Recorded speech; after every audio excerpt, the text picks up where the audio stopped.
السلام عليكم ورحمة الله وبركاته، حبايبنا طلاب سنة أولى ثانوي في كل مكان، أهلا بيكم. معاكم مستر ناصر العراقي، والنهاردة بنراجع مراجعة شهر أكتوبر. مراجعة شهر أكتوبر يعني بنتكلم في منهج يونت 1 ويونت 2 في اللغة الإنجليزية. أوكي؟ عايز أراجع معاكم أهم الفوكابلري، عايز أراجع معاكم كل الجرامر، أوكي؟ بس على شرط، شرح وحل، شرح وتطبيق، مش شرح بس، أوكي؟ ولا تطبيق بس.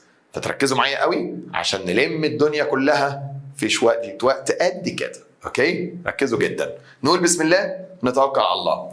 بصوا يا شباب، انا اعمل لكم مجموعات من الكلمات المهمه قوي قوي اللي لازم نهتم بيها. زي مثلا عندي كلمه heritage. heritage يعني تراث، وانتوا عارفين المقصود بالهيريتج التراث، يعني ثقافتنا وحضارتنا وعاداتنا وتقاليدنا، our traditions, our customs, our monuments, our civilization، دي كلها كده اسمها على بعضها our heritage يعني تراثنا. طيب فخر يعني pride، اسمها ايه؟ pride. مستر لو سمحت انا عايز اخليها صفة. عينيا ليك يا حبيبي، اوكي؟ عايز تخليها صفة يا سيدي، اوكي؟ هنخليها ايه؟ هنخليها proud. proud يعني فخور. طيب مستر انا عايز اخليها verb فعل. يا عم انت تؤمر، هنخليها take pride in يعني يفتخر بيه. يبقى انا معاك في اي سكه. اوكي، pride يعني فخر، proud فخور، take pride in يعني يفتخر بيه. طيب حضاره civilization، حضاره civilization. طب انت سبتيها ليه وبعدتي عن الكلمه؟ ليه؟ عشان مش عارف تنطقيها؟ دي سهله جدا. civilization حضاره civilization. Egypt had one of the greatest civilizations in the world. مصر كان فيها واحده من اعظم الحضارات في العالم. تاجر merchant، تاجر merchant، تاجر merchant. اصرار وعزيمه determination، اصرار وعزيمه determination. determination لو تفتكروا في القصة بتاعتنا كانت من أهم الصفات اللي موجودة عند الصياد اللي اسمه سانتياغو، أوكي؟ كان إنه عنده determination، إصرار وعزيمة.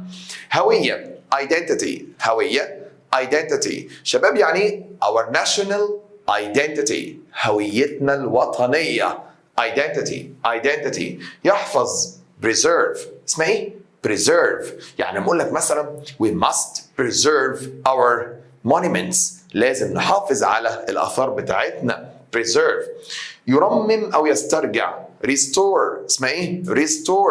restore the monuments، يرمم الآثار، يرمم أي damage حصل فيها وأي تلف. منطقة أو حي neighborhood، اسمها إيه؟ neighborhood، اوعى تنطق الجي اتش هنا. neighborhood يعني منطقة أو حي. دور rule يقول لك Egypt played an important role. اوكي، مصر لعبت دور كبير in the Middle East في الشرق الاوسط. رول بالاو مش باليو يا كحول، لو باليو تبقى قاعده او يحكم. ارث او ميراث legacy، اسمها ايه؟ legacy يعني ارث ميراث. legacy الهام وتشجيع، الكلمه دي مهمه جدا، الهام وتشجيع. inspiration، اسمها ايه؟ inspiration. حد بيقول لي يا شباب my father is a source of inspiration for me، بابا بالنسبة لي مصدر إلهام تشجيع. inspiration جاء من verb اسمه إيه يا حبايبي؟ inspire معناه يلهم ويشجع. ثقافة culture، اسمها إيه؟ culture. بص لي هنا culture، اسمها إيه؟ culture. يوضح أو يشرح demonstrate يعني يشرح حاجة أو يوضحها لحد تاني. demonstrate. ينحت carve، اسمها ايه؟ carve. ينحت carve. طب ينحت فيه يا مستر اسمها carve into. اوكي، أجداد أو أسلاف، الأجداد القدامى ancestors، اسمهم ايه؟ ancestors. تحدي أو يتحدى challenge، اسمها ايه؟ challenge. محبوب beloved. Our beloved country، بلدنا العزيزة، بلدنا المحبوبة على والحبيبة لقلوبنا. beloved. رمز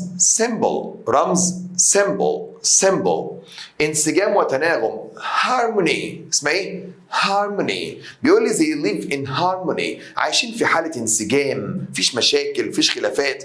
harmony. عالم آثار archaeologist. archaeologist عالم آثار. archaeologist عارفين جاي من إيه؟ من كلمة archaeology آخرها واي بعد الجي. archaeology يعني علم الآثار. archaeologist عالم الآثار.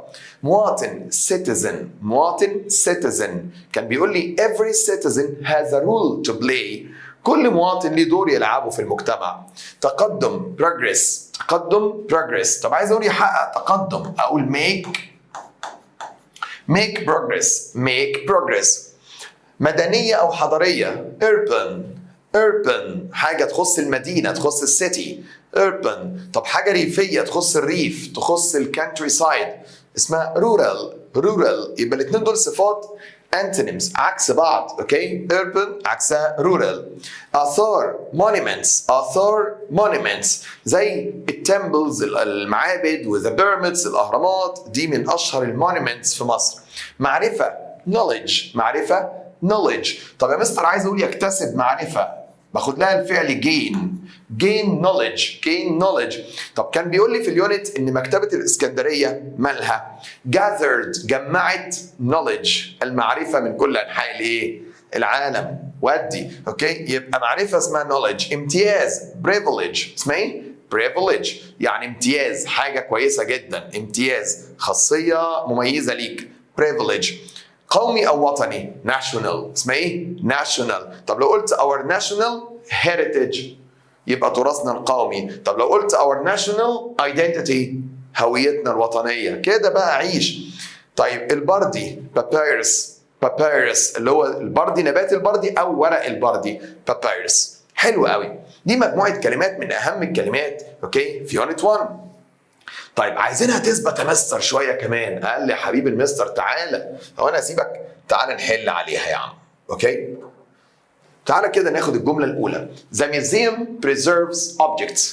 المتحف بيحفظ اشياء that represent يعني تمثل our national ايه يا جماعه. المتحف بيبقى فيه اشياء تمثل بالنسبه لنا our national harmony انسجامنا القومي ولا identity هويتنا القومية ولا heritage تراثنا القومي ولا civilization حضارتنا القومية.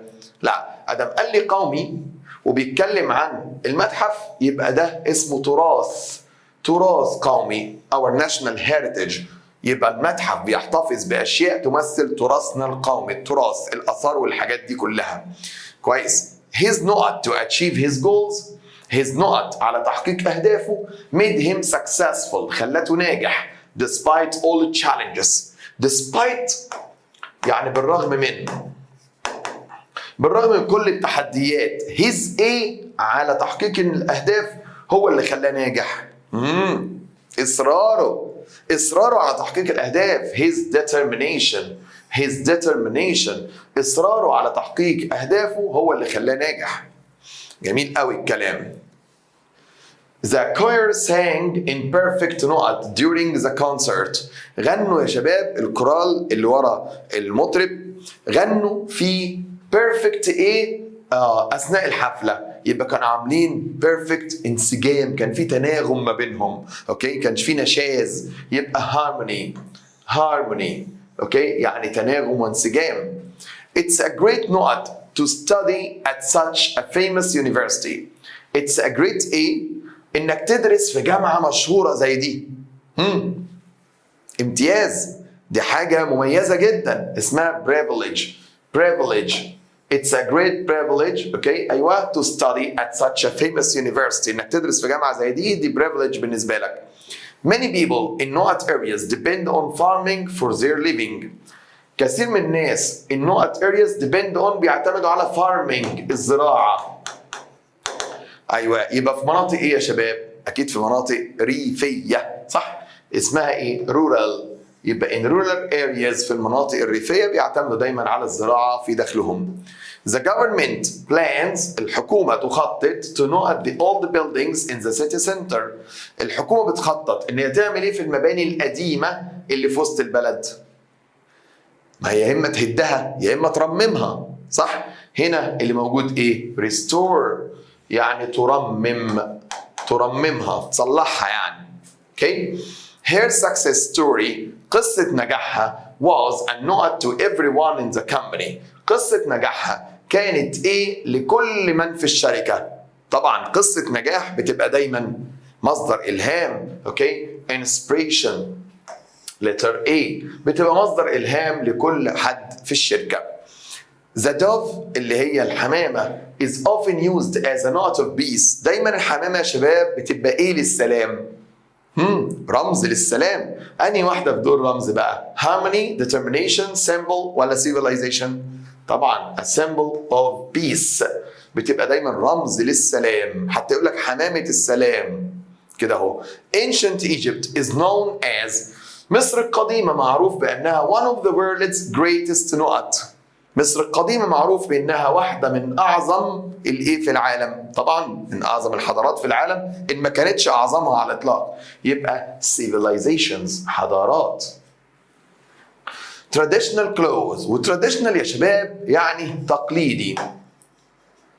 يبقى الملابس التقليدية can show a person's cultural نقط. الملابس التقليديه، خدوا بالكم من الجمله دي قوي. الملابس التقليديه يعني مثلا لما نشوف اللبس بتاع اخواتنا في الصعيد، اوكي، اللبس ده كده بيورينا ايوه هويته الثقافيه. هويته يعني هو منين؟ هويه، اوكي، اسمها identity. جمله جميله جدا. يبقى traditional clothes can show a person's cultural identity. الملابس التقليديه بتبين هويه الشخص الثقافيه، الخلفيه الثقافيه اللي هو جاي ايه؟ جاي منها. كويس جدا. طيب مجموعه كلمات اخرى وبعدين هندخل على الجرامر على طول، ما تقلقش. ضخم يعني ايه؟ immense.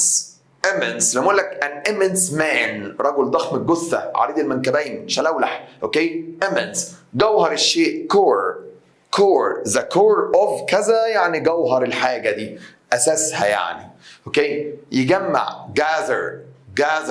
قلنا ان Alexandria Library gathered جمعت information المعلومات او knowledge المعرفه.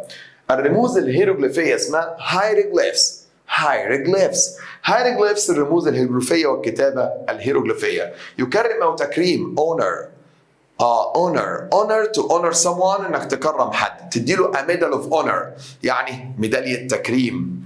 مهنه profession، ودايما كلمه profession تعني مهنه محتاجه training تدريب، محتاجه qualifications مؤهلات. اعجاب admiration، اسمها ايه؟ admiration جاي من admire يعجب بيه. يعتنق، الكلمة دي مهمة قوي، يعتنق أو يحتضن embrace، اسمها إيه؟ embrace. يعتنق embrace an idea، يعتنق فكرة. embrace someone يحتضن شخص. يبقى embrace. منطقة أو حي، أوكي؟ دي مكتوبة هنا غلط. منطقة أو حي اسمها neighborhood. اسمها إيه؟ neighborhood. أيوه، منطقة أو حي neighborhood. حكمة wisdom جاي منها كلمة wise يعني حكيم. wise آخرها إيه معناها حكيم. أما wisdom يعني حكمة. إبداع creativity، اسمها إيه؟ creative مبدع. creativity إبداع. مسؤولية responsibility. أنت بتجري ليه لما تلاقي كلمة طويلة؟ تعالي يا ماما، اسمها responsibility. اسمها إيه؟ ايوه صح، برافو عليك. responsibility اسمها ايه؟ responsibility. في كلمه بتدي معناها اسمها duty. طيب مجتمع society. يا مستر مش society، مش مجتمع يعني community. قال لي society تطلق على المجتمع الكبير the Egyptian society المجتمع المصري. اما community المجتمع المحيط بيا، اوكي. المجتمع المحيط بيا اسمه my community، اوكي. صلة أو ارتباط connection، اسمها إيه؟ connection. ثقافي cultural، اسمها إيه؟ cultural. هدية أو هبة gift، اسمها إيه؟ gift. متقدم أو متطور advanced technology، تكنولوجيا متطورة advanced. يكافح، يتعب، يحاول بجد struggle، اسمها إيه؟ struggle. يورث inherit. تاريخ history. تحقيق او انجاز achievement. فلما اقول لك make achievements يعني حقق انجازات make achievements. منعزل او بعيد isolated بتساوي remote. منعزل وبعيد. تفاؤل optimism، اسمها ايه؟ optimism. طب تشاؤم pessimism. انك تبقى عندك hope دايما، امل، فانت عندك optimism، بس ساعتها بنقول عليك ان انت optimistic، متفائل. اما لما يكون عندك فاكر ان the worst is coming، الاسوأ قادم، فانت كده عندك pessimism يعني تشاؤم، ونقول عليك ان انت pessimistic، متشائم. تختفي او تتلاشى fade، ومعناها كمان تدبل. الحاجه لما الورده لما تدبل كده يقول faded. ينير او يضيء light up. لما اقول لك بص لما حلقت وشك نور ازاي، مش هو بتقول لك كده؟ ايوه your face had lit up، اوكي، يعني اضاء. يحملق او يدقق النظر stare. why are you staring at me؟ انت باصص لي كده ليه؟ اوكي، يبرق لي يعني stare. ثقه confidence. ولما اقول self confidence يعني الثقه بالنفس، اوكي. يتطوع متطوع volunteer، اسمها ايه؟ volunteer، انك تعمل حاجه without being paid for، وما تاخدش عليها اجر. طيب يدعم او دعم support، اسمها ايه؟ support. جميل جدا. تعالوا نحل عليهم كم جمله. We should not new ideas if you want to grow and improve. يجب علينا ان احنا افكار جديده لو عايزين نكبر ونتحسن. يبقى يجب ان احنا نعتنق افكار جديده، نؤمن بيها. اسمها ايه بقى؟ embrace ولا fade ولا inherit ولا isolate؟ طبعا embrace قلنا معناها يعتنق او يحتضن، صح؟ يبقى لابد ان احنا نعتنق افكار جديده عشان نكبر ونتحسن. True not comes from facing challenges. الحقيقيه بتيجي من مواجهه التحديات. Not avoiding them، مش تجنب التحديات. من مواجهه التحديات بنكتسب ايه يا شباب؟ True confidence ولا strength ولا optimism ولا volunteer؟ طبعا لما نواجه التحديات بنكتسب ثقة حقيقية، يبقى true confidence. الثقة الحقيقية بتأتي من مواجهة التحديات. We will أو she will not her grandmother's house when she turns 21. هي will البيت بتاع جدتها لما سنها يوصل 21 سنة. طبعا مش جدتها لا توصل 21 سنة، هي نفسها لما توصل 21 سنة هي هتعمل ايه في بيت جدتها؟ هتورثه، يبقى inherit، تورثه. Even in difficult times، حتى في المواقف الصعبة. He never lost his نقط، عمره ما فقد، حتى في المواقف الصعبة عمره ما فقد تفاؤله، دايما متفائل. يبقى he never lost his optimism، اوكي، التفاؤل. كويس. You need more نقط، انت محتاج المزيد من if you want to speak in front of a large audience. لو عايز تتكلم قدام جمهور كبير فانت محتاج المزيد من من الثقة يبقى confidence، محتاج المزيد من الثقة. Many young people decide to help their communities. كتير من الشباب بيقرروا ان هم عشان يساعدوا مجتمعاتهم. طبعا بيقرروا ان هم يتطوعوا لمساعدة المجتمع، يتطوعوا بدون اجر، يبقى volunteer. The colors of the old photo، الوان الصورة القديمة started to with time، مع مرور الوقت بدأ يحصل لها تختفي، تتلاشى، تدبل، اوكي، يبقى fade. They had to know it for years before achieving success. اضطروا ان هم لمدة سنوات قبل ما يحققوا النجاح ده، اضطروا ان هم يكافحوا، يتعبوا، struggle. They had to struggle، اضطروا يكافحوا لعدة سنوات. The mountain، الجبل was so high، كان مرتفع جدا that it gave us a view of the valley. يا جماعة الجبل كان مرتفع جدا لدرجة ان هو ادانا منظر للوادي؟ immense، isolated، confident، fading. طبعا ادانا immense، منظر كبير، اوكي، للوادي، يعني جاب لنا الوادي كله عشان هو كان مرتفع جدا. طيب the island was small، الجزيرة كانت صغيرة and completely not from the mainland، وكانت صغيرة عن الأرض الرئيسية، منعزلة بعيدة، يبقى isolated. جميل كده؟ طيب عندنا مجموعة كلمات أخرى بس هناخدها بعد بعد الجرامر بتاعنا، أوكي؟ تعالوا يا شباب كده نراجع مع بعض اوكي افكار الجرامر بتاعت ايه اليونت ده.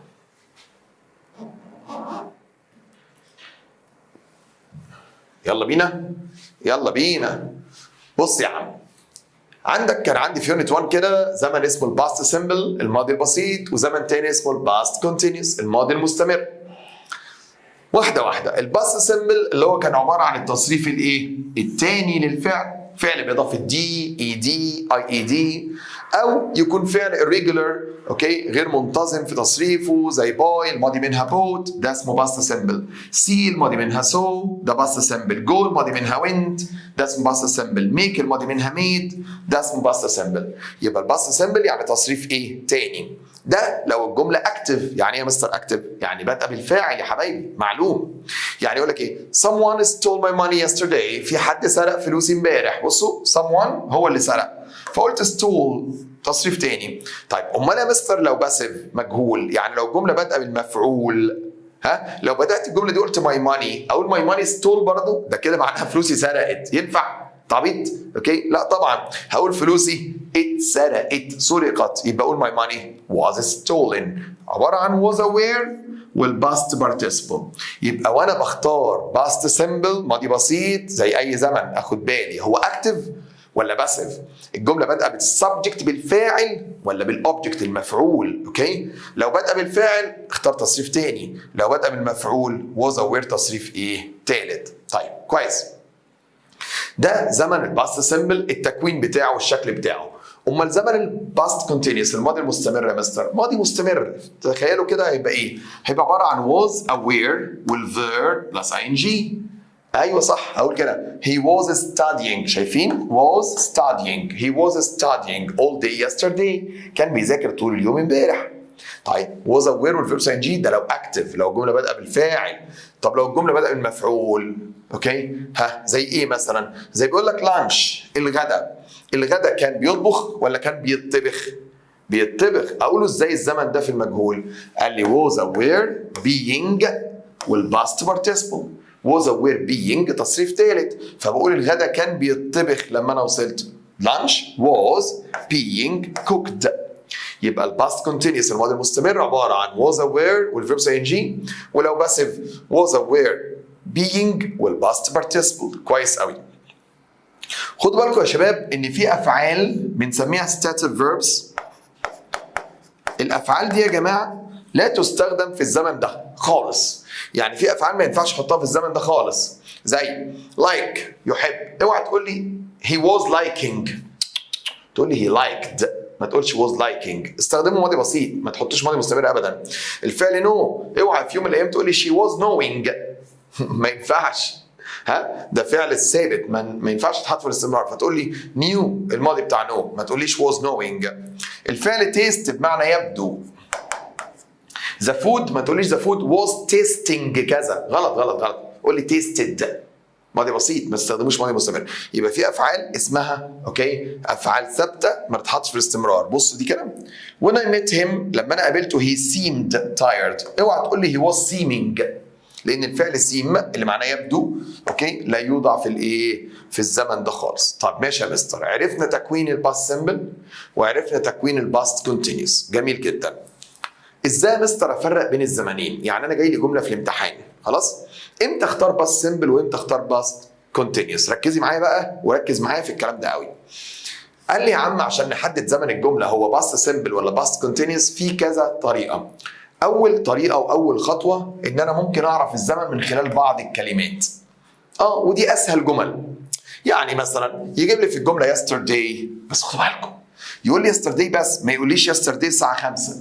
لو قال لي yesterday بس او this morning او just now او one day او once او last كذا last week last month last بتاع in the past the other day ago in سنة كذا في الماضي، ده كده باست سيمبل ماضي بسيط اللي هو التصريف الثاني زي ما قلنا. ولو باسف was aware تصريف ثالث. جميل جميل.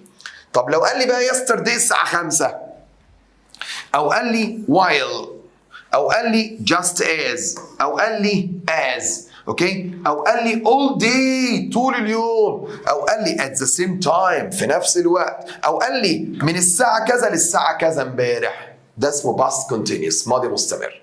شايفين الفرق بين الكلمات؟ ده ليه كلمات وده ليه كلمات معايا، فخدوا بالكم. دي اسهل نوع من الجمل.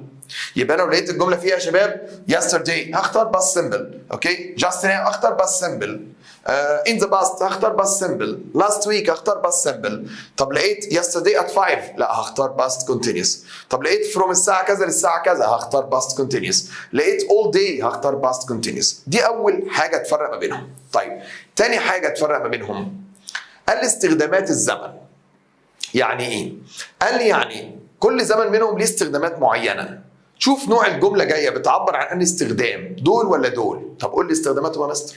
الباست سيمبل يا شباب بحتاجه في الجمله اللي بتتكلم عن حدث واحد حصل في وقت معين وانتهى خلاص، والجمله متحدده بالوقت، يعني قايل لي حصل امتى. زي I graduated، انا اتخرجت from university in 1999.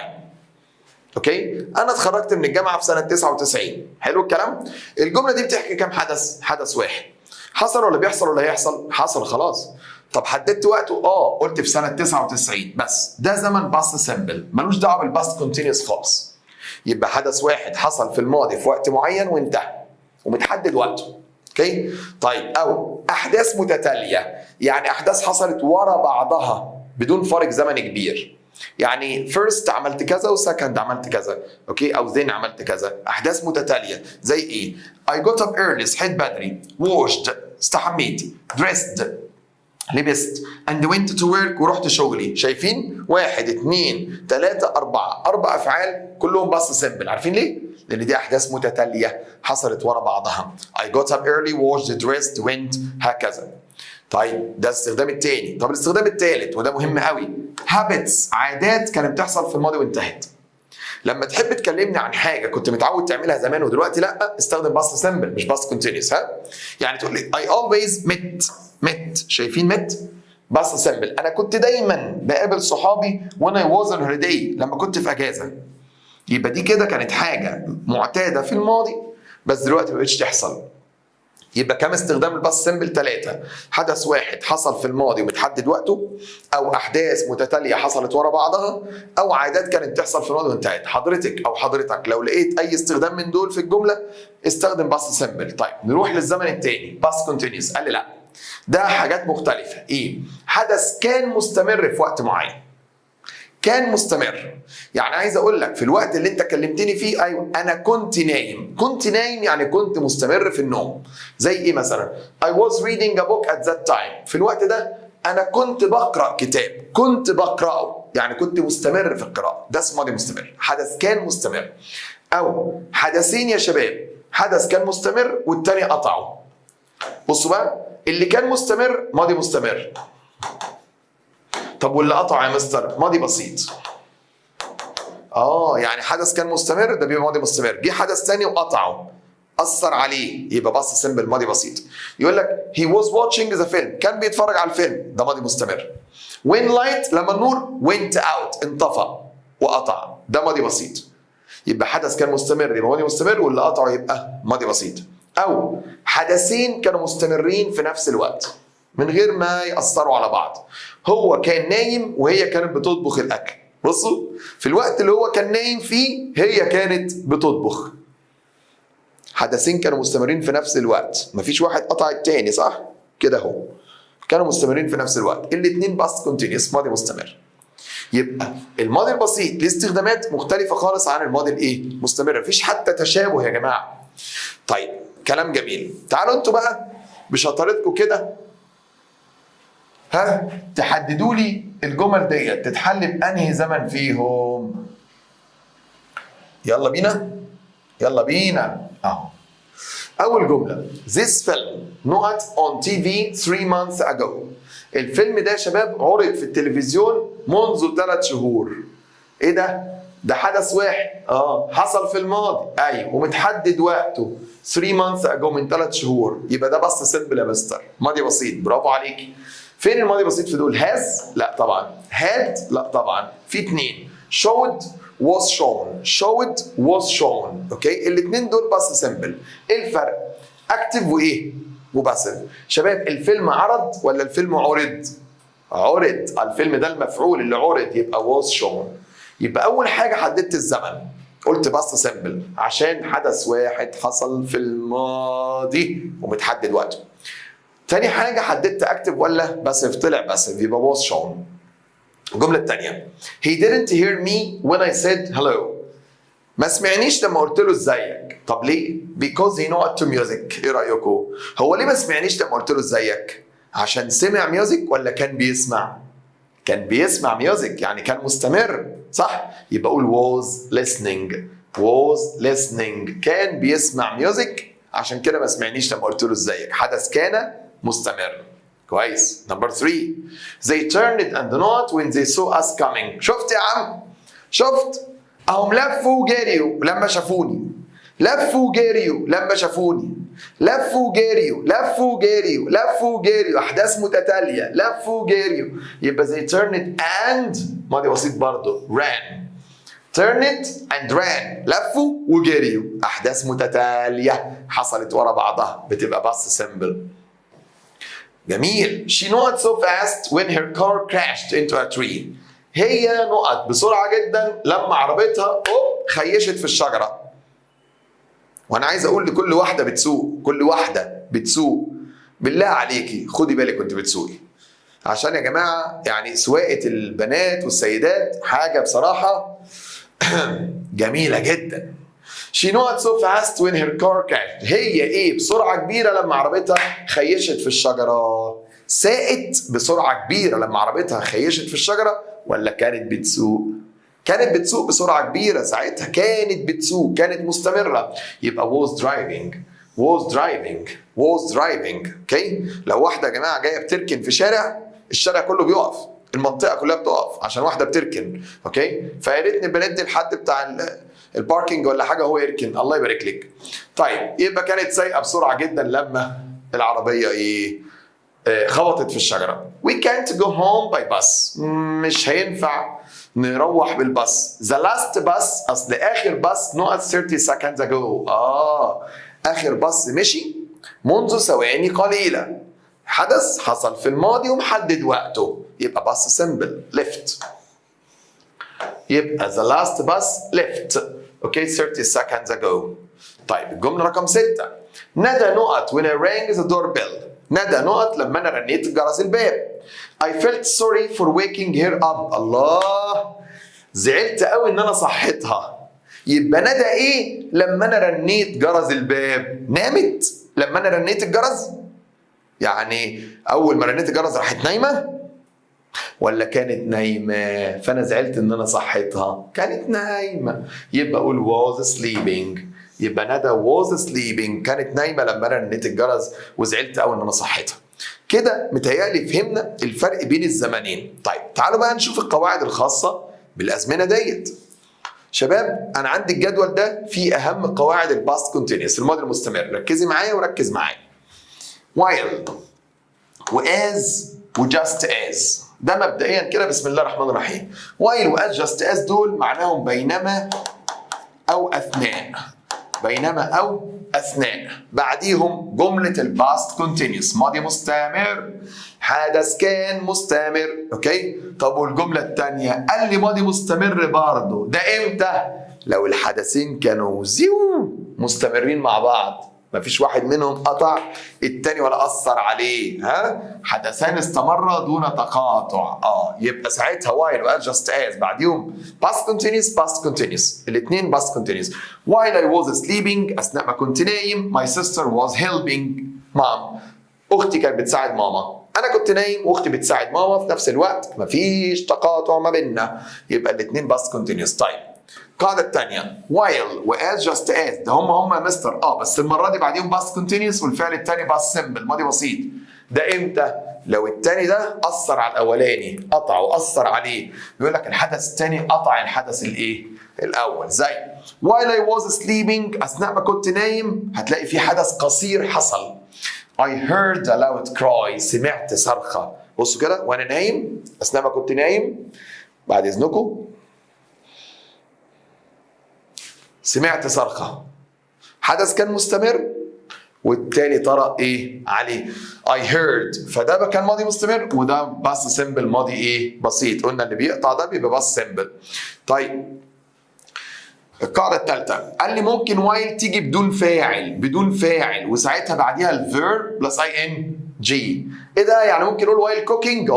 ممكن نقول وايل درايفنج؟ ايوه. ممكن نقول وايل ستادينج؟ يا عم ايوه، بس بشرط لازم في الحتة دي يكون فاعل الجملتين فاعل واحد، يعني اللي عمل ده هو اللي عمل ده. يقول لك كده while sleeping، اثناء النوم I heard a loud cry. بص while sleeping، مين الفاعل اللي اتحذف؟ انا. ومين اللي سمع الصرخه؟ انا. فاعل الجملتين فاعل ايه؟ واحد. اوكي؟ ساعتها ممكن اشيل السبجكت واستخدم verb plus ing while sleeping. يبقى لو جاب لي في الامتحان while ومفيش subject، مفيش ولا اي ولا هي ولا شي ولا ات ولا اي حد، استخدم verb plus ing يا شباب. اوكي؟ طيب جميل. في حاجه كمان القاعده الرابعه while وحرف جر ومكان او اسم. while وحرف جر in at on حرف جر ومكان او اسم. صح؟ ازاي بقى؟ بيقول لي while in Luxor. while in Luxor يعني ايه يا مستر؟ يعني اثناء ما كنت في لوكسور. اوكي؟ while in Luxor. طب عايز اقول مثلا اثناء ما كنت في البيت while at home، اثناء ما كنت في اجازه while on holiday. while وحرف جر واسم. اوكي؟ ده من ضمن قواعد while. طيب during بيجي بعديها اسم. يعني ايه during دي يا مستر؟ يعني اثناء، بس ما بتحبش بعديها جمله ولا بتحب بعديها verb plus ing، بتحب بعديها noun اسم. يعني during the match اثناء الماتش. الله. during the film اثناء الفيلم. during the party اثناء الحفله. during my visit، بصوا my visit يعني زيارتي to أسوان، أثناء زيارتي لأسوان. during لأن my visit ده اسم. during أيوه بص during working hours أثناء ساعات النوم. working hours ده اسم. يبقى during معناه أثناء بس بيجي بعدها noun اسم. عشان كده يا مستر لو جالي في الامتحان في الريرايت، لو جاب لي سؤال ريرايت وقال لي ايه during my visit to أسوان، أثناء زيارتي لأسوان I saw a lot of monuments. اوكي؟ أنا شفت إيه؟ الكثير من الإيه؟ من الآثار. ماشي، عايز إيه؟ بيقول لي استخدم while. ده جايب during واسم وعايز استخدم while، هروح اقول له while وجمله زمانها ماضي مستمر. اثناء زيارتي يعني بينما while I was visiting، اثناء ما كنت بزور اسوان. الله. during my visit while I was visiting. during her stay while she was staying. صح كده؟ يبقى شباب during بعدها noun. طب ايه كمان؟ قال لي عندك بقى قاعدة on اللي معناها عند. دي بعديها verb ing او noun يا شباب، والجملة الثانية معناها بسيط. on لما اقول on seeing عند رؤية، on hearing عند سماع، يعني أول ما شفت أول ما سمعت اسمها on والverb ing أو noun عند. يبقى القواعد دي يا شباب هي القواعد اللي بتسأل فيها هنا. طيب جميل خالص. في بقى عندي قواعد خاصة بالباست سيمبل بالماضي البسيط، اللي هي العادات اللي كانت في الماضي وإيه؟ وانتهت. عادات كانت في الماضي وانتهت. يقول لك مثلا إيه؟ عشان تعبر عن habits in the past، عادات كانت في الماضي وانتهت، أنت عندك عدة طرق.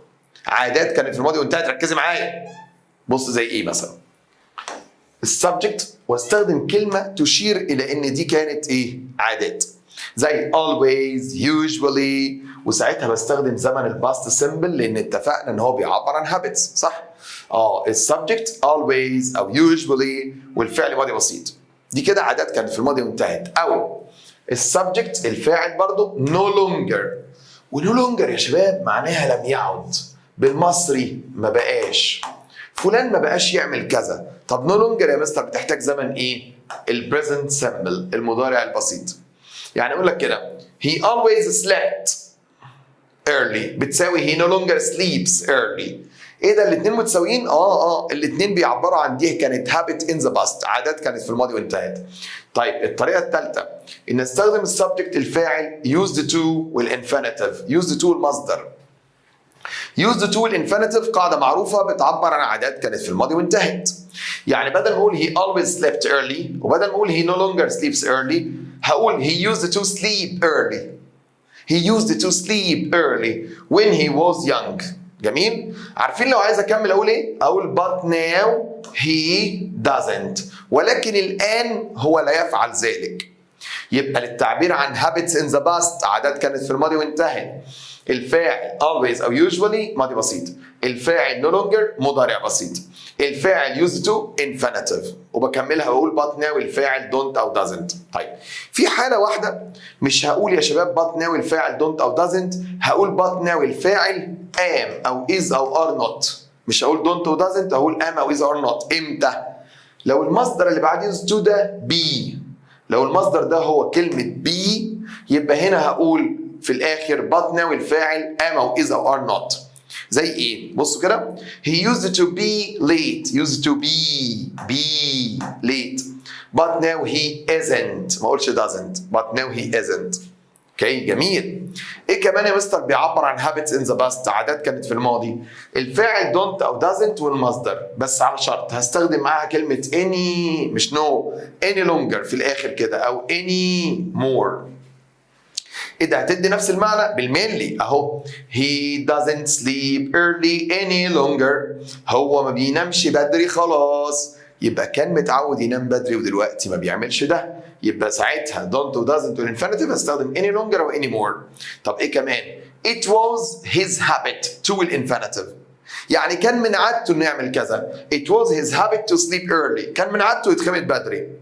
it was her habit to ايوه help her mother، كان من عادتها انها تساعد مامتها. ده معناه ان دلوقتي هي ما بتعملش ده. it was مش it is. ها طيب ايه كمان؟ قال لي السبجكت was in the habit of والverb ing، برضه معناه ان هو كان متعود يعمل الحاجه دي. he was in the habit of sleeping early، ده معناه انه دلوقتي ما بيعملش ده. ياه ده كذا طريقه يا جدعان. بصوا 1 2 3 4 5 6 كلهم بيعبروا عن habits in the past، عادات كانت تحدث في الماضي وانتهت خلصت. كويس هنحل على ده كله حالا ان شاء الله، بس كمل بس كام قاعده صغيرين اللي فاضلين. بيقول لي طب افرض عايز تنفي used to. used to عايز انفيها، اقول هو ما كانش متعود على الحاجه دي. قال لي بتتنفي بطريقه سهله قوي didn't use to الانفينيتيف.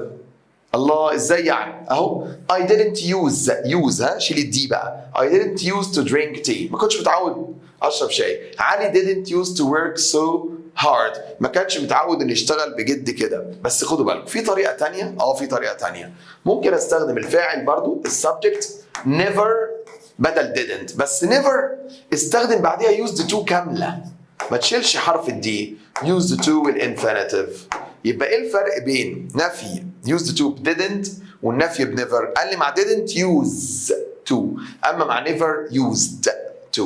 كويس يعني يا شباب بصوا دي كده الجمله دي عايز بدل didn't استخدم never. يلا ايوه never used to drink tea، بدل use خليتها used. سهله خالص. طب السؤال عن used to بيكون ازاي؟ did والسبجكت use، برضه شيل الدي عشان خاطر العيون.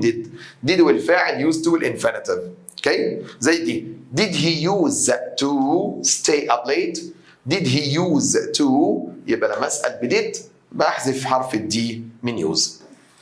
اهم قواعد كانت خاصه بزمن الباست سمبل وتركزوا لي فيها قوي قوي قوي قبل ما نحل دلوقتي، هي القواعد الاتيه. ركزوا فيها قوي يا شباب. اول القواعد دي يا شباب عندي it's time. خدوا بالكم الكلام ده مهم قوي. it's time او ليها اسم تاني اسمها it's high time. it's time او it's high time. دي اول ما تشوفوها يا حبايبي كده بصوا خطوات بسيطه جدا. اول ما تشوفوها بعديها subject فاعل I he she we they احمد منى، اي subject اختاروا past simple، اختاروا ماضي بسيط. كلام مش صعب اهو. it's time وسبجكت نختار past simple. it's time you went to bed. حان الوقت ان انت تتخمد بقى. It's time you went you went you went you went. جميل جدا. طيب افرض يا مستر ما لقيتش بعديها subject يا مستر. تصدقوا ممكن يجيبها لي دي؟ ممكن الاقي it's time بدون subject، اختار to المصدر، to الانفينيتيف، هتلاقيني كاتبها لكم هنا لوحدها. It's time to go. ما اقولش went بقى، ها؟ to go.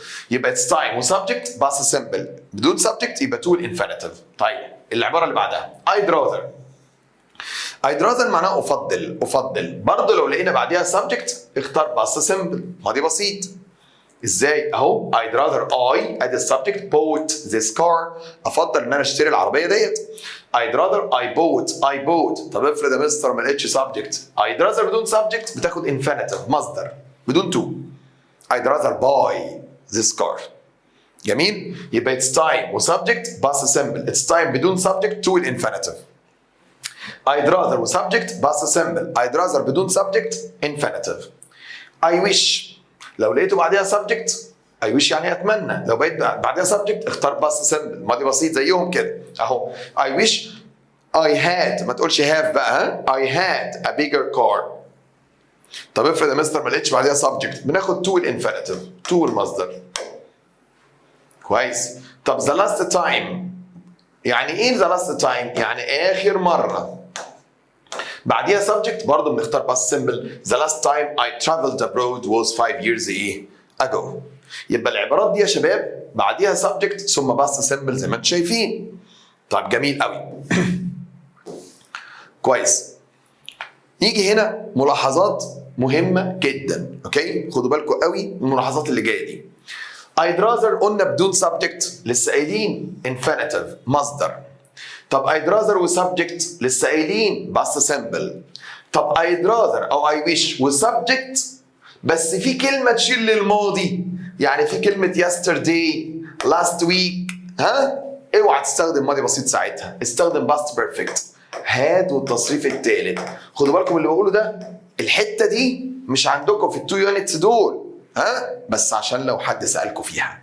I'd rather بدون subject infinitive، بسبجكت past simple، بسبجكت وفي اشاره للماضي باي كلمه تشير للماضي استخدم past perfect ماضي تام. هذا التصريف الثالث. طيب it's time قلنا تقول infinitive. طب it's time وسبجكت قلنا past ايه؟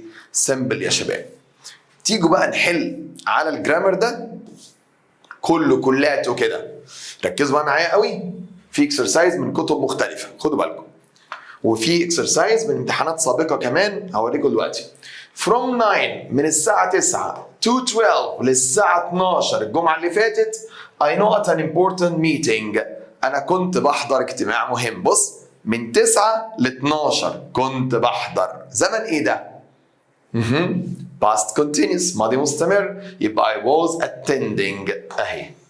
I was attending. ليه؟ لأن لما يقول لي من الساعة كذا للساعة كذا يبقى بيتكلم في الماضي المستمر. حاجة كانت مستمرة في الوقت ده. طيب ده نفس الجملة يا مستر from 9 to 12 اوكي من 9 برضه ل 12 last Friday an important meeting. الاجتماع كان بيحضر. الاجتماع هو الفاعل اللي كان بيحضر؟ لا هو المفعول يا مستر. يبقى كان بيحضر. يبقى بدل was attending هستخدم passive يبقى was being attended. was being attended. يبقى ايه الفرق بين الجملة نمبر 1 والجملة نمبر 2؟ الجملة نمبر 1 معلوم أنا اللي كنت بحضر فقلت I was attending. الجملة نمبر 2 مجهول passive. الاجتماع كان بيحضر يبقى was being attended. كويس. نمبر 3 not doing when I called you. بسأل حد يا ابني أنت كنت بتعمل إيه لما أنا اتصلت بيك؟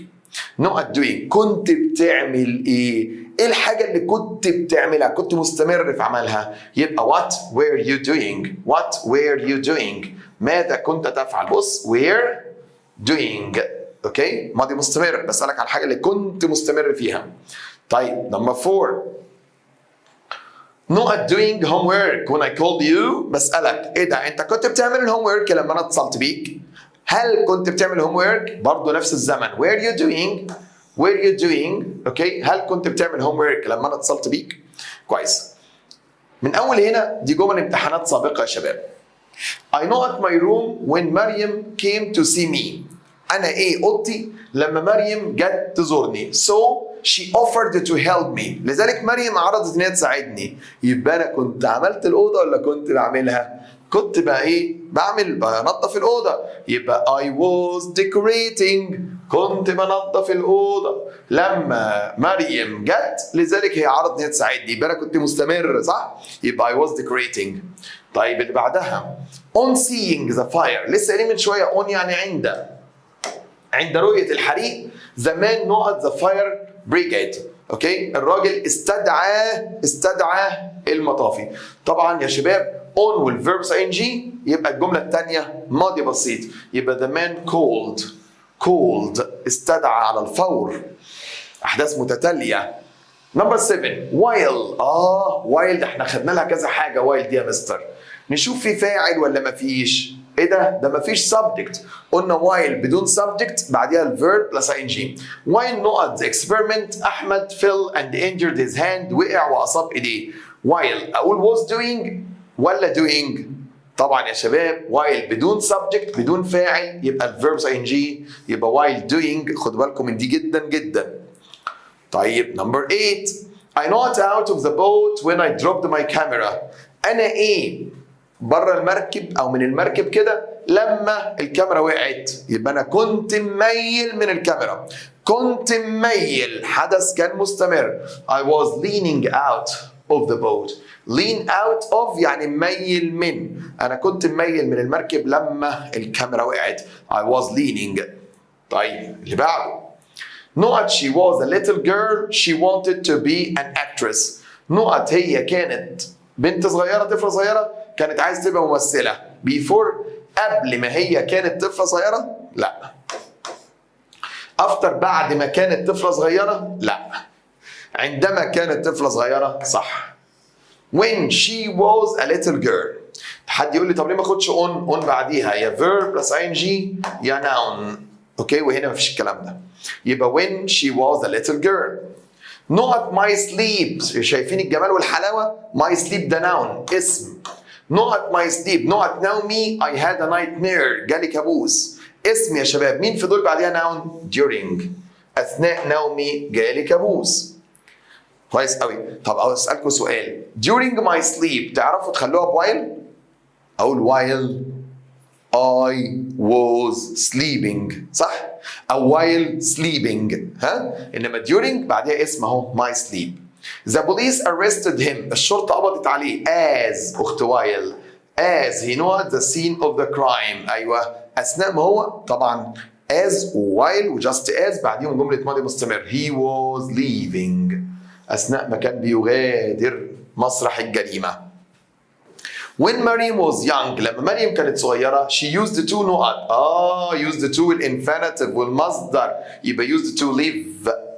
صح كده.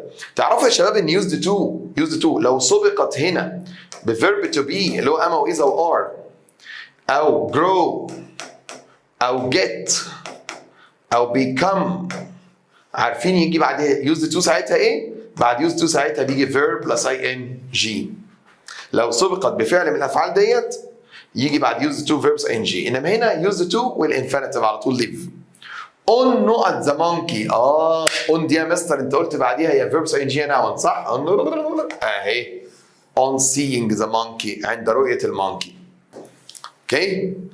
while I نقط at home my uncle suddenly knocked on the door. الدهقلية واهل الدهقلية تحياتي ليكم. while I not at home بينما أنا كنت في البيت. طبعا was while I was at home.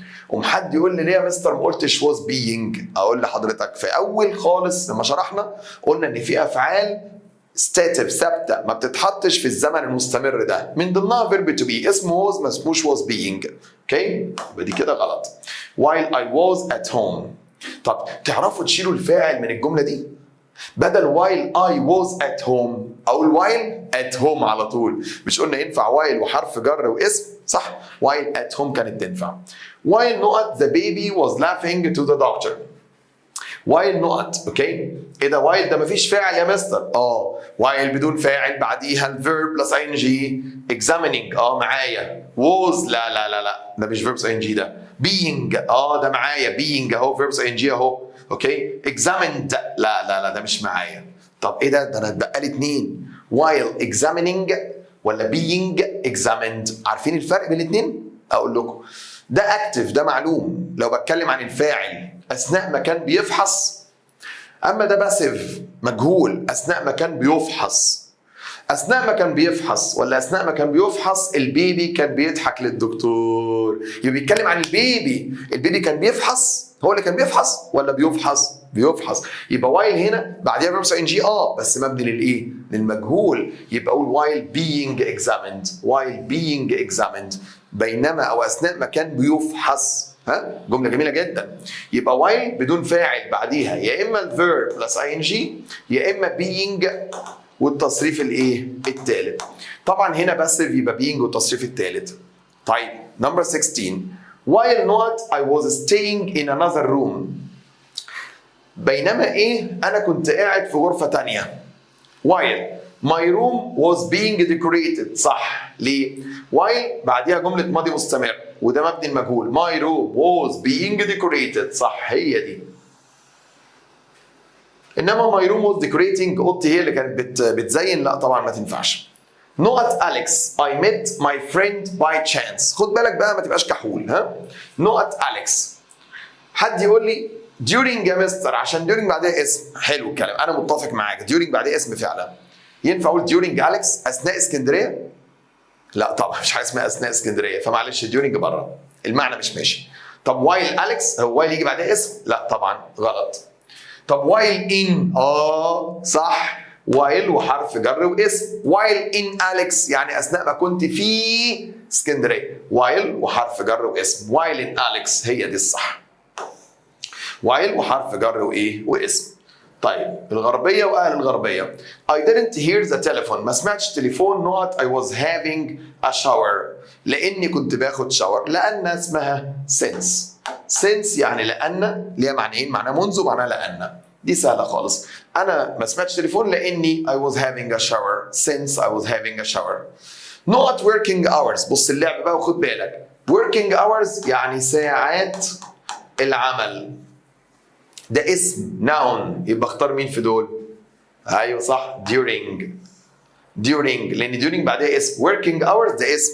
طب لو شلت كلمه hours not working لا ده فيرب ان جي يبقى while. صح؟ يبقى working hours على بعضها كده ده اسم يا شباب يبقى during. I not into a good family in the south of Egypt. انا ايه؟ في اسره جيده في جنوب مصر. اوكي؟ جنوب مصر واهل الصعيد وتحياتي اهل الصعيد. I not into a good family. أنا ولدت ولا اتولدت في أسرة طيبة؟ اتولدت باسيف يبقى I was born. I was born ولدت مبني لإيه؟ للمجهول يا شباب. أوكي؟ طيب تعالوا كده أختار لكم بعض الجمل من هنا جميلة قوي. I wish I not a better life. أدي I wish وسبجكت وفاعل. قلنا نختار إيه؟ past simple had. I wish I know at a better time last year. قلنا I wish وفاعل وفي إشارة للماضي. أختار ماضي تام بقى. يبقى had. يبقى إيه الفرق بين الجملتين دول يا حبايبي كده؟ I wish و I'd rather لو بعديهم فاعل بختار past simple. إنما I wish أو I'd rather لو بعديهم فاعل وفي إشارة للماضي بختار past perfect ماضي تام. يبقى هنا I wish I had إنما هنا I wish I had. طب يلا it's time. ايوه حط تحتها خط وبعديها فاعل. قلنا it's time وفاعل ماضي بسيط. يبقى it's time you not back my camera you gave back ماضي بسيط اهو. I'd rather ايه ده مفيش فاعل يا مستر. ايوه I'd rather بدون فاعل مصدر. I'd rather live. اوكي I'd rather live here than in Cairo. جميل. طيب I'd rather my grandma. I'd rather وفاعل ماضي بسيط. بس استنى مش يمكن تلاقي كلمة تشيل للماضي فنختار ماضي تام. صح؟ I'd rather my grandma not here than in Cairo before she died. قبل ما تموت. اهو حط لي اشاره للماضي ما تتسرعيش.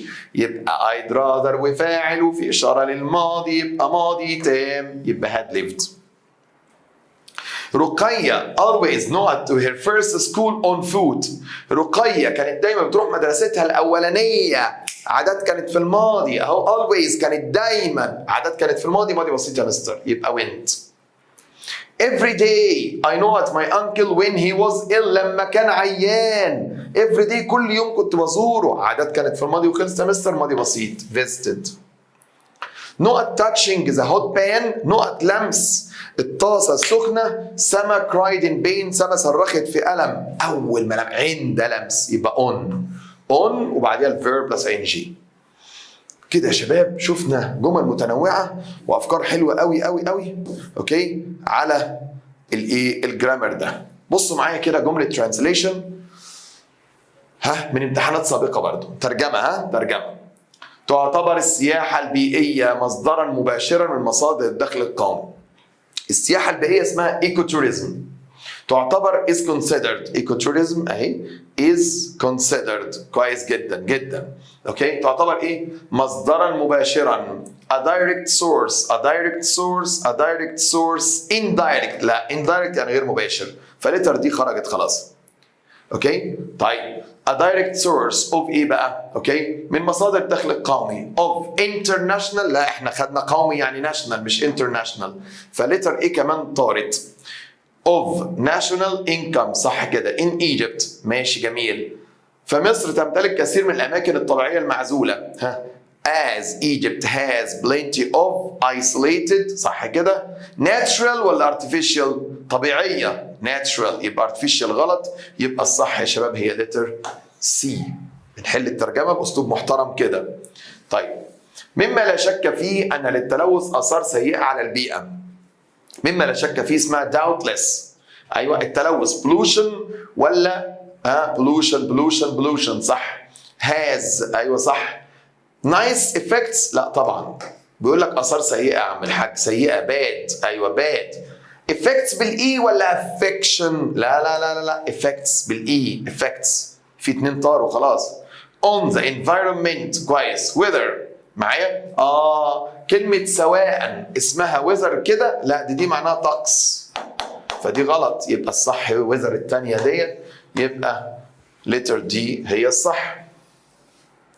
طيب إن ممارسة الرياضة تمكننا من مقاومة الأمراض والتمتع بحياة سعيدة. يلا doing sport makes us enable. لا enable مش معناها اوكي قادرين لا خالص تجعلنا هي تمكننا doing sports enables us كده صح معناها تمكن انما مش makes us enables us كويس. practicing sport تمشي practicing ممارسة برضو enables us صح. practicing sports enable us لا دي غلط. ليه؟ ده فاعل مفرد بيحتاج في الفعل s enables المفروض فدي كمان بره. اتفضل اتنين بس. enables us تمكننا من ايه يا مستر؟ من مقاومة الأمراض. أيوه مقاومة اسمها resist اوكي إنما cure يعالج لا طبعا غلط يبقى letter C. أسهل حاجة في الدنيا إنك تحل ترجمة. طب يا شباب نرجع بقى كده لمجموعة كلمات أخيرة عشان نقول الجزء الأخير من المراجعة بتاعتنا. بص يا عم أهو بص يا شباب عندي كلمة اسمها irresistible معناها حاجة لا تقاوم. يقول لك irresistible smell يعني ريحة لا تقاوم. مجتمع community قلنا ده المجتمع الصغير المحيط بينا. مرهق كلمة مهمة قوي اسمها overwhelmed والH silent overwhelmed يعني exhausted مرهق overwhelmed يتحول يتغير transform شتلات أشجار صغيرة saplings شخصية personality he has a strong personality عن شخصية قوية. مشروع project يشجع encourage مدى الحياة lifelong فريق عمل teamwork يتجاهل ignore يلف حاجة أو يغلفها rap الW silent rap. حملة campaign الجي silent الكلمة دي مهمة جدا campaign حملة campaign.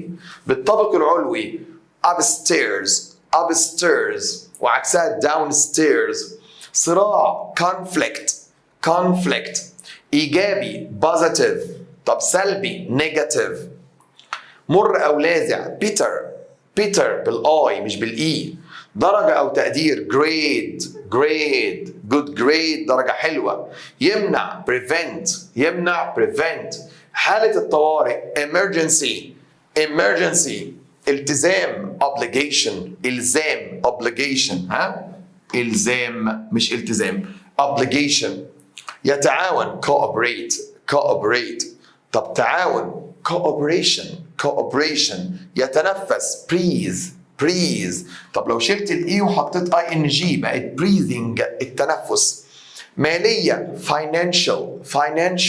طب يا مستر يعني ايه a financial problem مشكلة مالية. أساسي أو ضروري essential بتساوي necessary. ممتلكات property. يكتسب شيء معنوي gain بيجي بعديها شيء معنوي زي ايه؟ قال لي زي مثلا gain experience يكتسب خبرة، gain knowledge يكتسب معرفة كده. يطيع obey وعكسها disobey يعني لا يطيع. كلمات جميلة ومهمة قوي. طب يلا نحل عليها. The smell of freshly baked bread.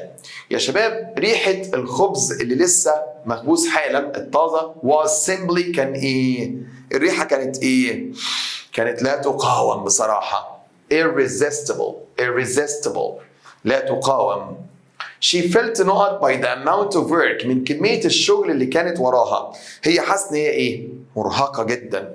overwhelmed مرهقة. Successful projects المشروعات الناجحة often depend on good knowledge between members. المشروعات الناجحة دايما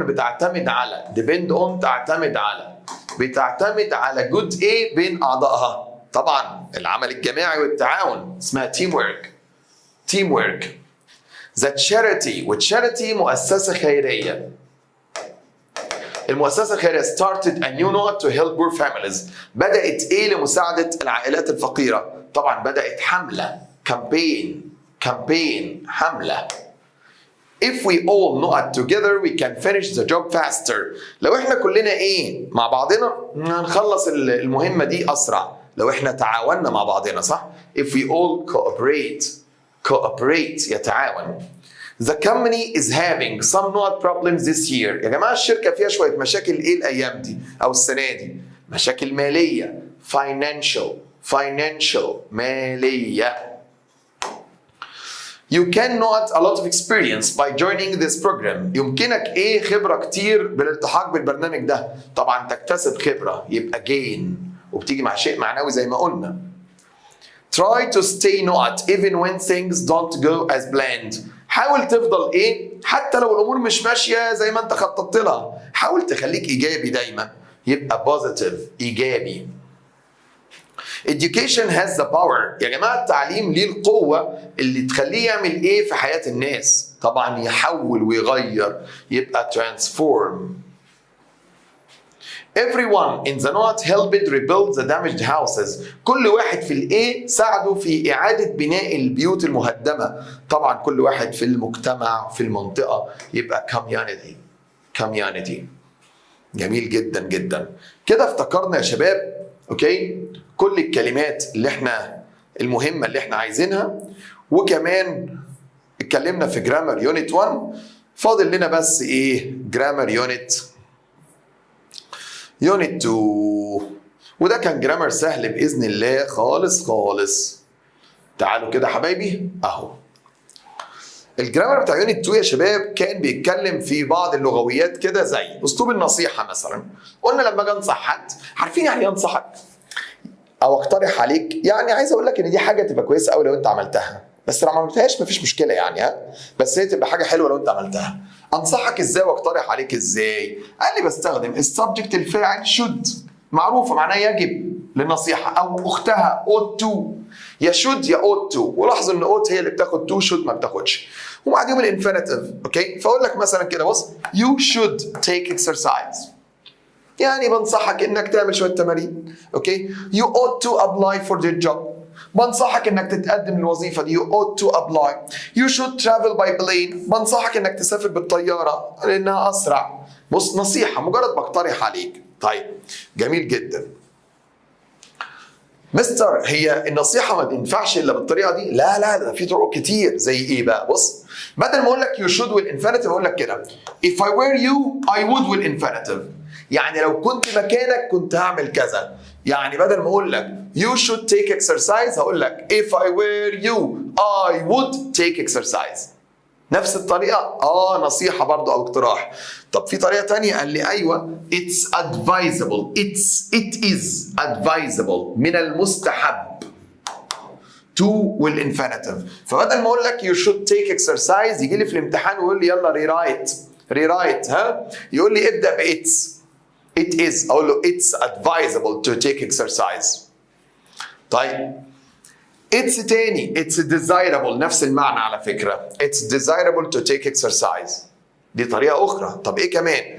I advise you الله سهلة أوي دي I advise you to infinitive I advise you to take exercise. إيه كمان؟ it's a good idea أوكي أو it would be a good idea. it's a good idea فكرة حلوة to المصدر أو it's a good idea it would be a good idea نفس الكلام. I suggest والverb ing أو I suggest taking some exercise والله أقترح إنك تعمل exercise. أو you had better اسمها had better يا شباب you had better زي you should بالظبط you had better take some exercise. أو it's important for you to take some exercise. ده كله أساليب نصيحة أوكي بس كلها نصيحة مثبتة. أنا بنصحك تعمل حاجة. طب لو منفية نفس الأساليب دي بس هنفيها. يعني بدل الفعل should أقول الفعل إيه؟ shouldn't والinfinitive.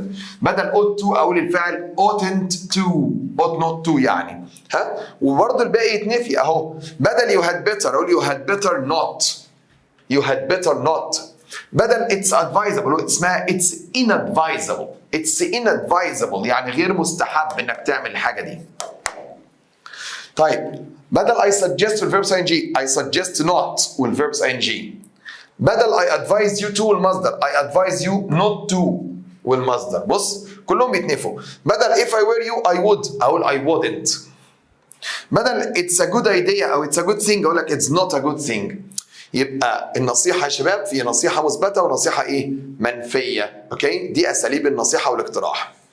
عندي بقى حاجة كمان اسمها ايه؟ السبجكت الفاعل must والinfinitive. must دي يا جماعة بحتاجها في 3 حاجات. 4 حاجات. الحاجة الأولى بحتاج must لو بعبر عن إلزام داخلي. must والinfinitive إلزام داخلي. يعني إيه إلزام داخلي؟ لما أكون يا حبايبي أنا اللي بلزم نفسي، محدش بيجبرني. فمثلا أنا بقول كده I'm late I must leave now أنا متأخر أنا لازم أمشي دلوقتي. مين اللي بيجبرني ان امشي؟ انا اللي شايف ان ضروري ان امشي. ده اسمه الزام داخلي حاجه من جوايا انا اللي شايف ان شيء ضروري. او اقول لك ايه مثلا؟ اقول لك رايي you must respect your parents والله انا شايف ان انت يجب تحترم والديك. بقول لك رايي. يبقى must بستخدمها للضروره والالزام من وجهه نظر متحدث يعني الزام ايه؟ داخلي. طيب بحتاجها في ايه كمان؟ قال لي نصيحه قويه. اوكي؟ زي ايه نصيحه قويه؟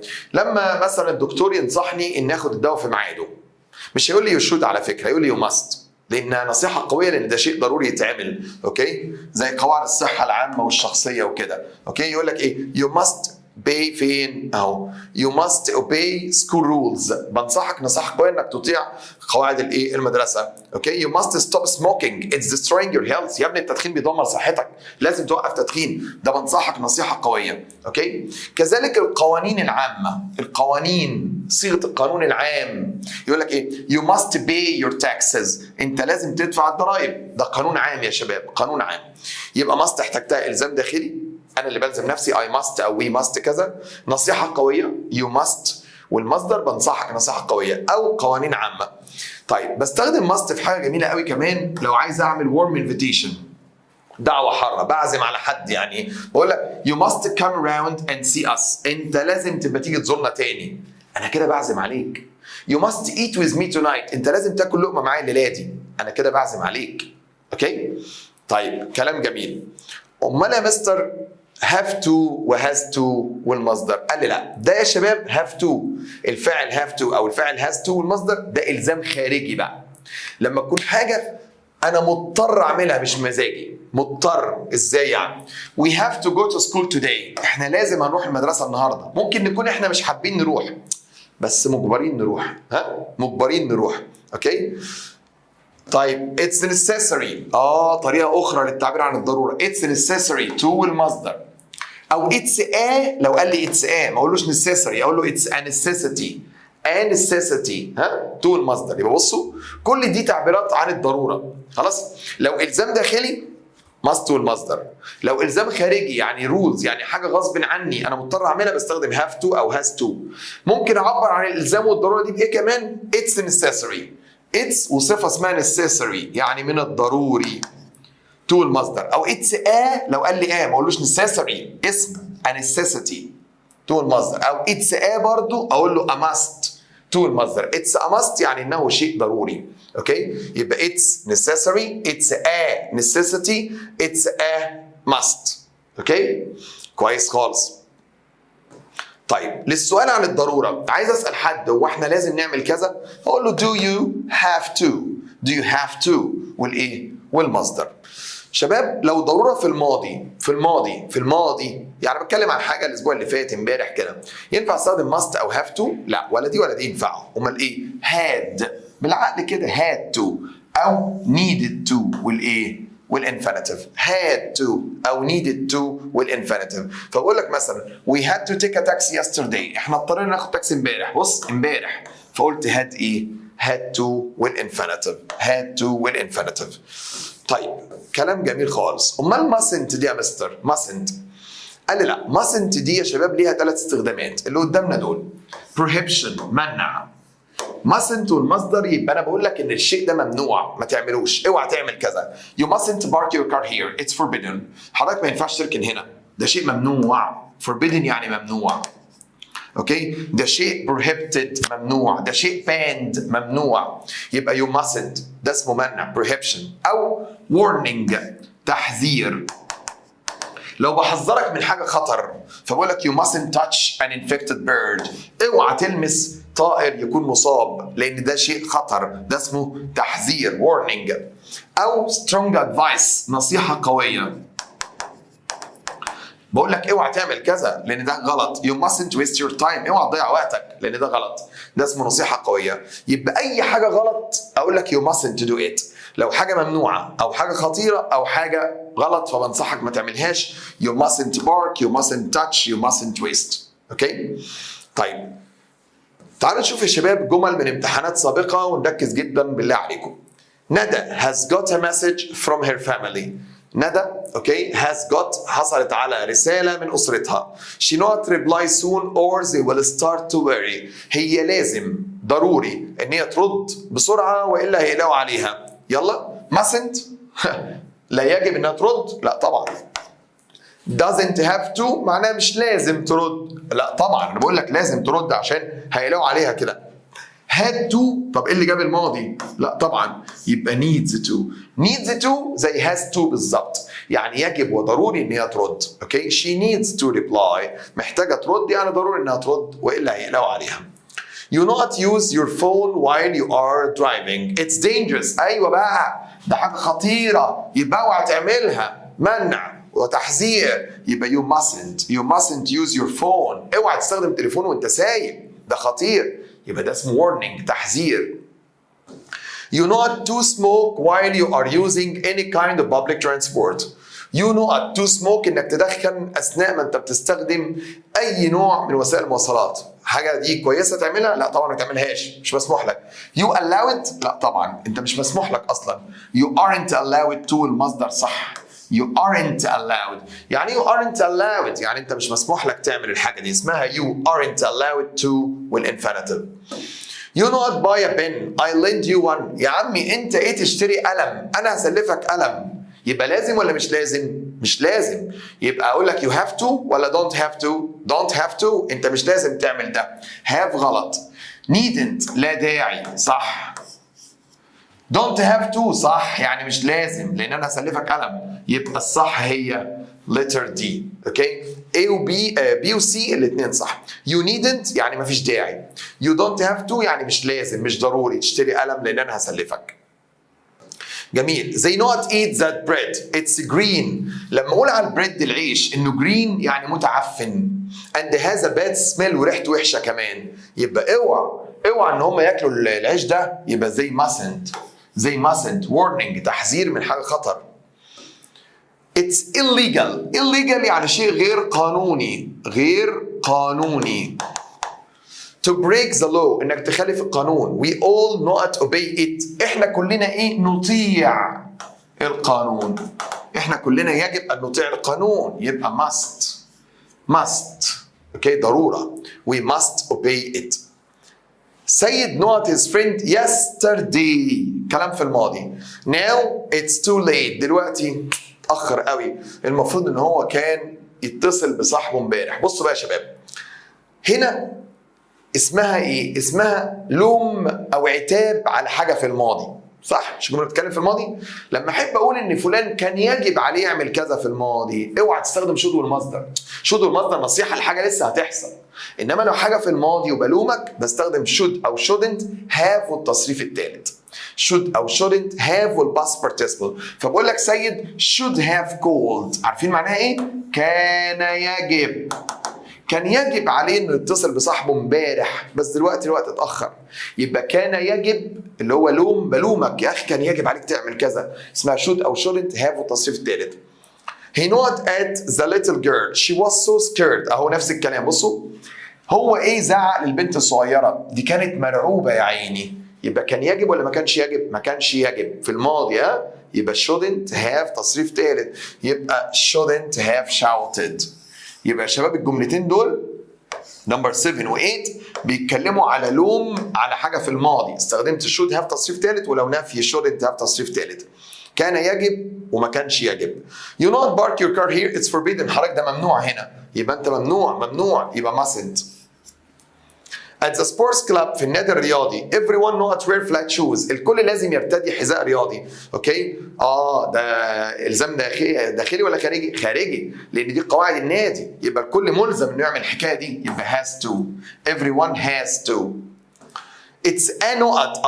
بيقول لي يبقى ما ينفعش اقول له advice. اوكي؟ To study hard to get high marks. A necessary. A should. لا مفيش حاجه اسمها a should. It's a must. قلنا اسمها it's a necessity او it's a must. اوكي؟ انك تذاكر كويس عشان تجيب درجات كويسه. It's a must. عادل cut his leg. عور رجليه and do not go hospital for treatment. ده امتى؟ ده في الماضي. عور رجليه خلاص واضطر يروح المستشفى. يبقى had to. ضروره بس في في الماضي. Cheating in exams. الغش في الامتحانات is strictly forbidden. ممنوع تماما طبعا. This means you not cheat. ده معناه ان انت تغش في الامتحانات. ممنوع. mustn't. صح؟ لان ده شيء ممنوع. منع. prohibition. When driving. عند السواقه we must stop at the red light. لازم نقف عند اشاره المرور الحمراء. It's a نقط. طبعا ده قانون يا شباب. It's a law. ولو يعني قانون. You should not vegetables before you cook them. يجب عليك ان انت تعمل ايه في الخضروات قبل ما تطبخها. طبعا should محتاجه infinitive. جمله سهله. يبقى should wash. I have already watered the plants. انا بالفعل يا جماعه سقيت النباتات. You not to do it again. فانت تعمل ده تاني؟ يجب ولا لا يجب؟ ما فيش داعي. You don't need. انت مش محتاج تعمل ده تاني. You don't need to do it again. لان انا سقيتها خلاص. I not wear a suit. اللي هي البدله. To work. It's the dress code in my company. يا جماعه dress code اللي هو اليونيفورم يعني. ده اليونيفورم بتاع الشركه بتاعتي. يبقى انا ارتدي بدله بمزاجي؟ غصب عني لازم ارتديها. ده الدريس كود. يبقى have to. I have to. You not turn this music down before your dad gets angry. انت توطي صوت الميوزك شويه قبل ما هو يتضايق. يبقى الافضل. انت يجب اسمها had better. had better. طب حد يقول لي ليه ما اخدش must؟ عشان must ما تاخدش to يا كحول. طب ليه ما اخدش ought؟ لان ought محتاجه to يا كحول. ليه ما اخدش need؟ لان need محتاجه to يا حبيبي. يبقى had better. had better والمصدر. من الافضل تعمل كذا. There is a no smoking sign. يا جماعه في يافطه مكتوبه بتقول no smoking. ممنوع التدخين. يبقى احنا ندخن هنا؟ ممنوع. ما ينفعش. We mustn't smoke here. You not come and try mom's food. I'm sure you will like it. أنا متأكد إن أنت هيعجبك الأكل ده. يبقى أنا بعزم عليك تيجي تجرب الأكل بتاع ماما. You must come. You must come. We not learn computer skills at school because they are very useful. إحنا نتعلم مهارات الكمبيوتر في المدرسة لأنها مفيدة جدا. إحنا يجب إن إحنا نتعلم. يبقى we should learn. كده افتكرنا أوكي حاجات كتير معايا ومعلومات كتير جدا. عايز حضراتكم بقى تذاكروا الكلام دوت اوكي، وربنا معاكم يا رب، والامتحان يكون احسن حاجه بالنسبه لكم وتبقى بدايه خير السنه دي ان شاء الله باذن الله. كان معاكم مستر ناصر العراقي، اشوفكم على خير والسلام عليكم ورحمه الله وبركاته.